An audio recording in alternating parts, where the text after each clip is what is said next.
Hey guys, আসসালামু আলাইকুম। আশা করি সবাই ভালো আছেন। আলহামদুলিল্লাহ আমরা সবাই ভালো আছি। আমরা বান্দরবনে আইসা যে ঘুম দিছি, ঘুম থেকে বিকেলে উঠে দেখি এখানে বৃষ্টি বৃষ্টি পড়তেছিল। তারপরে আবার রুমে এসে আমরা সবাই মিলে একটু আড্ডা দিতেছিলাম শুয়ে শুয়ে। তারপরে একটু বিকালের নাস্তা করে নিলাম আপুরা আর আমরা সবাই মিলে। কলা, রুটি, চিপস আর এখানে বাদাম না মানে কি বাজার জানি বলে এগুলারে। তারপরে রাত হয়ে গেল, আমরা রাতের খাবার খেতে যাইতেছিলাম। আমরা সবার এখানে আপুরে একটু রেড করে বার হইতেছিল। তারপরে এই যে আমরা বলতে বলতে চলে আসছি, আমরা যেখানে যে রেস্টুরেন্টে খাবো ওইখানে চলে আসছি।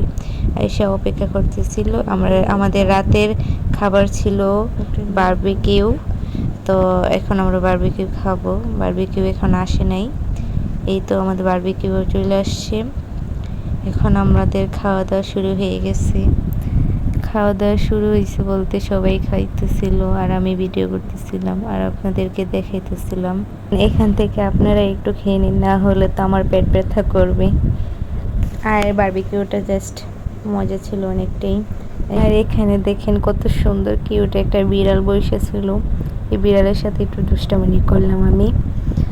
আর এই তো বলতে বলতে আমাদের খাওয়া পড়ায় শেষ। আজকের মতো এখানে বিদায় নিচ্ছি। আল্লাহ হাফেজ। আগামী ব্লগে সবার সাথে দেখা হবে। সবাইকে ধন্যবাদ।